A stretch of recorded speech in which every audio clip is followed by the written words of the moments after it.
Welcome back to Out of the Fog. Well, doing more with less, that seems to have been the tagline going into Budget 2017 as the Liberals move onward with their way forward plan. So is oil still king? Let's find out what my next guests think. Joining me now in studio to give us their analysis of what Budget 2017 entails is VOCM's news director, Fred Hutton. We also have Melissa Royle, who is a lawyer and political commentator, and James McLeod, who is the political reporter for The Telegram. Great to have you all here. Great to be here. Thank you. All right. So let's, Fred, let's start with you. I know you and James were at the Confederation building, of course, all day, talking to lots of people. But how bad do you think the Liberals needed this particular budget at this time? I think they badly needed it, and they needed it a year ago as well.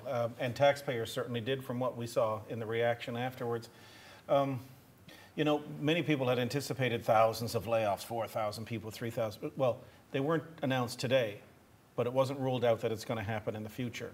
The big thing people wanted to hear today, no new taxes. I mean, essentially, that's what people want to know. Are we going to be paying any more to live here? Because it's already bloody expensive. Is it going to go up? And it's not at this point. Right. Melissa, what did you kind of take away from what you've seen today? I think there was a tentative, but there was a collective sigh of relief across the province today. You know, like you say, there's no new taxes, but there were some measures addressing some of the concerns the province has on a larger scale. But yeah, I think compared to last year, you know, last year was the riot budget. This maybe was the quiet budget. Right. And James, what are your thoughts? See, I agree with what Fred and Melissa have said for now. Like, there's nothing in this budget that I can see yet that's going to have thousands of people on the steps of Confederation building. However, there are very vague cuts that I'm really suspicious about. They talked about zero-based budgeting, and they found $66 million worth of spending cuts through that process. There's another, I think, $41 million through telling the agencies, boards, and commissions to find savings. And those are significant numbers. I mean, it wasn't that long ago that Darren King thought that no one was going to notice $500,000 gone for the Family Violence Intervention Court. And it wasn't that long ago that Al Hawkins thought no one was going to notice when he sent the snowplow operators home at night. And those were both really big controversies. So as those cuts shake out, we have no idea what exactly they're reducing there. And I think there's still a chance for people to get angry about this. Right. I think what's different about this year is that the Liberals have gotten their stride a little bit. They get the PR aspect of it a little bit more. They've been out of power for a long time, understanding, you know, some of the decisions they made last year were just so widely unpopular. Nobody looked around the room and said, okay, if we do this, what's the reaction going to be? Is it worth $50 million to ride out, you know, a full year of being knocked around? This year a little bit different, but as James said, these are numbers. We don't know what the $61 million is or the $40-odd million. There are a lot of question marks coming out of this. Mm-hmm. Melissa, just in regards to what you think the Liberals learned this time around, I know that you commented on, you know, the communications and the strategy, I guess, of how they unfolded this budget as opposed to the last one. I think, well, I hope that they've learned to consult with people a little better, but in a more meaningful way to understand what people are going to be upset about. You know, they might see a service or something like the libraries or certain courthouses last year that they thought, oh, we can cut this, you know, we have to, and maybe it'll be okay. And they saw that it wasn't okay and reversed it. So I'd like to think that they put a little bit more thought into the effect and the reaction to the decisions they were making this year. And James, what are your thoughts on that regard? To me, the big thing that I think the Liberals learned is how important oil is and how much fun it is when the price is going up. I mean, this budget in a huge way is built on oil as the primary resource that's driving our province's economy. So it was a bailout again. Yes, like the reason that the biggest reason why the deficit from last year wasn't 1.8 billion and went down to 1.1 billion was we got a lot more oil production than we expected and the price went up. And if you look out over the long term, the big plan to return to surplus is to hold the line on spending, basically freeze government expenditure and wait for the price of oil to gradually increase. And that's going to be the big thing that balances the books. Mm-hmm. But it's ironic because it's exactly what Dwight Ball said they weren't doing. And I interviewed him this afternoon, that they weren't focused solely on oil. But clearly they are. I mean, even in the fund, the $125 million they took out, that they had in there as sort of a reserve in case oil prices fluctuated up. They've taken it out altogether. Paul Davis said it's because the government is trying to balance its, reach its target deficit or whatever. To that, Dwight Ball said that's complete garbage. And he said if we were listening to Paul Davis, we'd all be thinking oil was going to be $80 a barrel. Well, we saw what happened to oil. Anything can happen. And they'd better hope it stays at $56 a barrel. I want to pick up on that because I heard that conversation with the Premier, and he seemed like he was quite heated and frustrated when talks of Paul Davis came up. At that point in time. And I asked Paul Davis about it as well in terms of, do you guys realize that all this money was spent during your watch, not his because he was only Premier for a year and a bit, but in the PC years from 2003 on, and he sort of skated around that a little bit, but I mean obviously there's blame to go around everywhere, but you can talk about that forever and a day. At the end of the day, we have to deal with the numbers that are here now. We've got a certain amount of people who live here, a certain tax base, and from what I've heard since last year, in my small circle of friends, at hockey on Thursday nights when I'm leaving here, is that people who are my age or a little bit younger are considering leaving this province because it's not affordable to live here anymore. Forget the weather, forget your family and friends, but for people who go, okay, yeah, 2023 and it'll all be okay then. Well, no, that's 5-6 years out. And some people aren't willing to wait that long. Right. Melissa, what are your thoughts on this? Just as a, obviously. That's true. To speak for my generation myself. Yes. Just kidding. But I agree with you that a lot of people, millennials, new graduates, are considering leaving. The taxes are high even for the lower income levels. The jobs just aren't there, and the wages aren't there, right?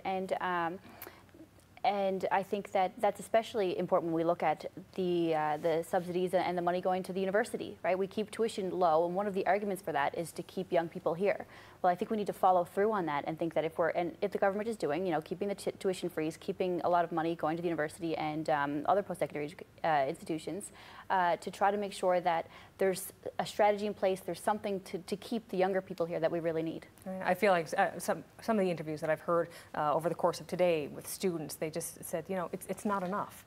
It's still not enough to keep them here. It cannot be overstated how spectacularly bad the economy is right now. Like, one of the most interesting documents in this whole budget, I mean, the actual spending plan is a bit of a snooze in some ways, but the economy report that they put out every year, I was speaking to Earl McCurdy, the leader of the NDP, and he said the only thing that's going up in this is unemployment.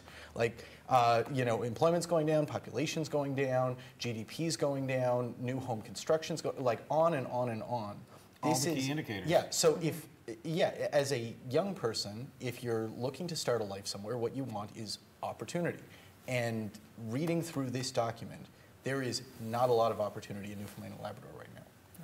In just an opening up in terms of feedback, I know that you've talked to a lot of people throughout the day. What else have you heard from different organizations and how people are feeling about what happened today? Well, labor groups aren't saying much now, and I think it's because they've got a bit of a closer relationship with Cathy Bennett. These talks are ongoing, and if they do know what's happening, they're not saying it. She met with them earlier this week, said there's not going to be any announcements this week. On but that's layoffs this week. This week, because our talks are ongoing. But you can be sure that if there were going to be cuts coming, that it would have been leaked out to the media at some point in time, and we would have known in advance that there's going to be 1,000 job layoffs or whatever.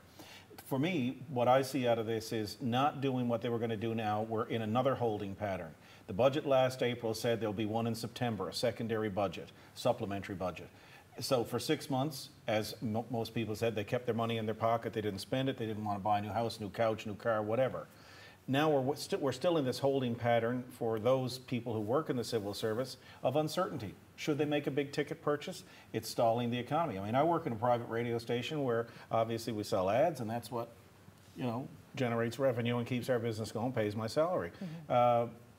Businesses out there, I hear from the salespeople, they're nervous because of the economy. As James said, it's tough. Melissa, what are you hearing out and about, and just I guess in your circles as to when you think of the economy and the place that we're at right now? I agree that things are tough, and we see it, in all different industries. It's small businesses closing or scaling back, and you see it in the bigger businesses scaling back, especially, right? So it's in a lot of industries. It's all different sizes of business. But I think that in terms of people and individuals, yes, I agree that people are worried. Whether they're in the public sector and they're worried for their own job and it's immediate, or whether they're in the private sector and they're just seeing all of this go on, and you know, and the reality of it too, in this province, so many people are affected by the public sector. You know, a lot of families have somebody in the public sector in their home who are worried. So I think it spreads. Yeah, no, I think that it is a concerning time for a lot of people. Right. James, what are you keeping an eye on going further? The next thing I'm going to be like, the way a budget process rolls out is the next thing that will happen over the next 2 weeks or so is there will be estimates committee meetings where politicians go line by line through the budget and say, okay, so this was $1.5 million last year and now it's $1.3 million. What's that $200,000 going to? And with what we got today, it was very vague. There was not a lot of information. We got top line numbers, but there wasn't a big presentation of where the cuts are happening or what's going on. So that's one big thing. As over the course of the next few weeks, as we start going through this in a ton of detail, understanding what's going on there.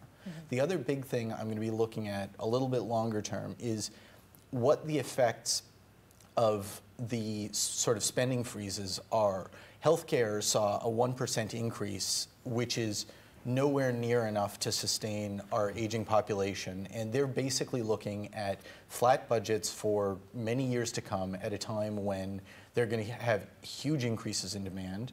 And so that amounts to a cut of a sort. And so how things like that play out in services, in hospitals, in schools, and in the justice system is going to be huge to watch for.